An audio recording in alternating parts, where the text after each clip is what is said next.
안녕하세요. 오늘은 챕터 4.1.2 보일링 히트 트랜스퍼 커브 비등열 전달 곡선에 대해서 설명드리겠습니다. 이 비등열 전달 곡선을 설명드리기 위해서 다음과 같이 기본적인 개념인 상태 다이아그램 및 풀 비등 곡선에 대해서 설명을 드리겠습니다. 먼저 상태 변화 곡선을 설명드리겠습니다. 다음과 같이 물을 예를 들어 물의 상태 변화를 온도와 엔트로피 관계인 TS 선도를 참고하겠습니다. 이 TS 선도를 온도, 엔트로피, 압력 관점에서 설명을 드리도록 하겠습니다.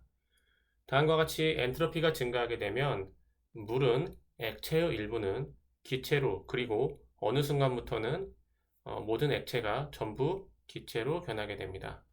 그리고 상태 변화 시 이 포화 액체선과 포화 증기선을 건너뛰게 됩니다. 그리고 이들 선 사이에는 액체와 기체가 공존하는 상태가 됩니다.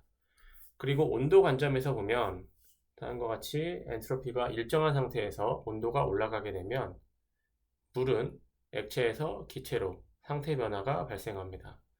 마지막으로 다음과 같이 압력이 증가하게 되면 물의 상태선은 다음과 같이 점점 위로 올라가게 되고 어느 지점부터는 물은 바로 기체가 되는데 이 부분을 임계점이라고 합니다. 물의 임계점은 약 218.3기압과 온도는 374.2켈빈에 있습니다. 이러한 상태의 변화는 각 물질의 고유한 특징이고 각 물질마다 각각의 녹는 점, 끓는 점을 가지고 있습니다. 오늘 비등열 전달 곡선을 설명하기 위해서 다음과 같이 일기압 액체에서 기체로 변하는 과정에 대해서 한 번 더 살펴보도록 하겠습니다. 일기압 조건에서 물의 상태 변화를 온도 및 에너지와의 관계로 나타내면 아래와 같습니다. 이 그래프에서 우리가 알 수 있는 점은 1번과 같이 물이 에너지를 받으면 온도가 올라가는 부분과 2번과 같이 물이 에너지를 받아도 온도가 일정한 부분이 있습니다. 먼저 1번은 현열이라고 정의하며 이 물체가 에너지를 받거나 방출할 때 온도가 올라가거나 또는 내려가는 구간입니다. 이 구간에서는 고체가 액체로, 액체가 기체로 가는 상태 변화가 발생하지는 않습니다. 두 번째 구간은 잠열이라고 합니다. 이때는 물체가 에너지를 흡수하거나 방출하더라도 물체의 온도 변화가 발생하지 않습니다. 또한 이 구간에서는 고체와 액체 또는 액체와 기체가 동시에 있는 영역이기도 합니다. 이 잠열의 경우는 다른 의미로 말씀을 드리면 이 물체가 에너지를 흡수하거나 방출을 해도 온도가 일정하게 유지되는 구간이므로 이 온도를 유지할 수 있는 능력을 가진다라고 말씀을 드리겠습니다. 여기에서 저희가 초전도체 냉각을 할 때 사용할 수 있는 물질 4개를 말씀드리면 헬륨, 수소, 네온 및 질소가 있는데 이들의 끓는 점은 각각 4.2, 20, 27, 77켈빈입니다. 우리가 습식 냉각 시스템을 고려한다면 이 냉각제는 액체를 사용해야 되고 이 액체가 완전히 기체로 변하는 것을 방지해야 할 것입니다. 즉, 이러한 현상을 방지하기 위해서는 이 냉각제의 잠열 계수를 알고 있어야 할 것입니다. 마지막으로 이 구간, 즉 습식 냉각 시스템에서 사용하는 구간은 기체와 액체가 같이 존재하는 구간입니다. 따라서 이 액체 내부의 기체의 발생량 및 발생 위치 조건에 따라서 이 습식 냉각 시스템의 열 전달 효과에 영향을 줄 것입니다. 그러한 열 전달 효과를 설명하는 것이 풀비등 곡선이고 다음 장에서 설명을 드리도록 하겠습니다.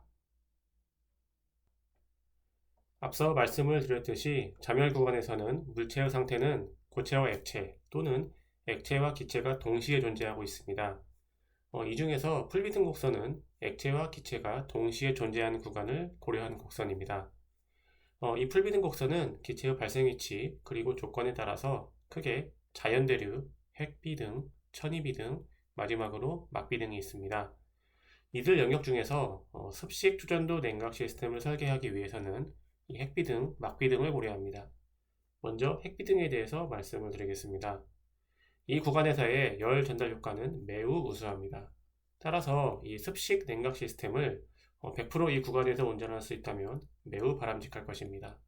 그리고 이 구간은 다음과 같이 최대 C 지점의 최대 비등 열 속선을 통해서 알 수 있겠습니다. 다음으로는 막비등 영역입니다. 이 구간에서의 열 전달 효과는 매우 안 좋은 영역입니다. 하지만 우리가 이 구간을 고려하는 이유는 이 냉각 시스템의 열 전달 효과가 우수한 핵비등 영역에서 항상 운전을 한다는 보장은 없습니다. 따라서 우리가 냉각 시스템을 보수적으로, 즉 많은 마진을 두고 설계하기 위해서는 이 막비등 영역을 반드시 고려해야 될 것입니다. 이 막비등 영역에서 최소 비등 열 속선은 이 D점을 참고하시면 되겠습니다. 그럼 초전도 자석 시스템에서 비등열 전달 곡선에 대해서 다시 한번 말씀을 드리도록 하겠습니다. 이 곡선은 습식 초전도 냉각 시스템에서 사용되는 곡선입니다. 즉, 냉각 시스템의 냉각 설계를 하기 위해서 필요합니다. 의미를 다시 설명드리면 오른쪽 아래 그림과 같이 초전도 자석이 있고 여기에 자석의 초전도성을 유지시켜주기 위해 헬륨, 수소, 네온 또는 질소 액체를 넣을 수 있습니다. 그리고 이 초전도 자석에 다음과 같이 열이 발생하게 되면 이 열로 인해서 액체가 일부는 다음과 같이 기체로 변하게 될 수 있겠습니다. 그리고 이 기체의 양은 냉각제의 종류에 따라서 달라질 수 있습니다. 참고로 이 열원은 교류 손실이나 접합 손실 등이 있겠습니다. 만약에 이 기체들이 오른쪽 그림과 같이 자석의 표면에 발생되어 붙어 있다면, 즉 다시 말해 핵비등을 넘어 막비등으로 가게 된다면 이 초전도체에서 발생되는 열을 액체로 잘 전달할 수 없을 것이고, 이는 다시 말해 이 냉각 시스템의 열 전달 효과를 저하시키는 원인이 됩니다.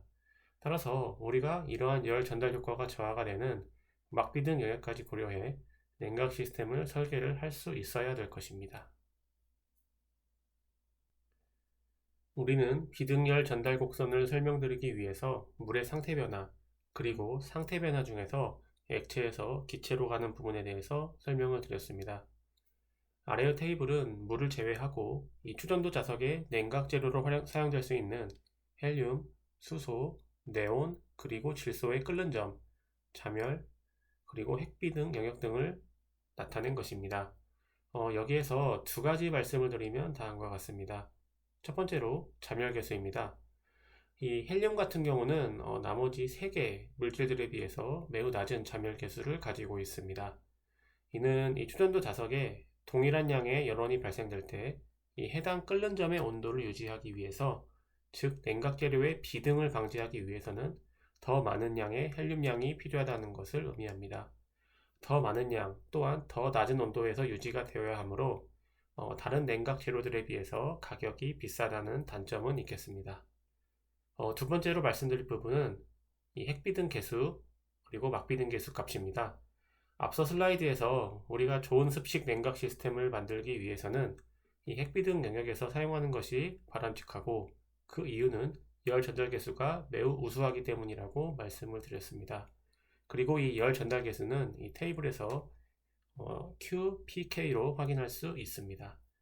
하지만 우리가 보수적인 관점에서 본다면 이 초전도 습식 냉각 시스템이 항상 핵비등 영역에서 운전하는 것이 가능할 것인가 라는 질문을 할 수 있겠습니다. 즉 다시 말해 핵비등 영역에서만 100% 운전을 할 수 있다는 보장이 없습니다. 따라서 이 보수적인 관점에서 냉각 시스템을 설계한다면 다음과 같이 막비등 영역, 필름 보일링 영역에서도 열 전달 계수 QFM도 참고해서 이 냉각 시스템을 설계할 필요가 있겠습니다. 오늘 챕터를 요약하면 다음과 같습니다.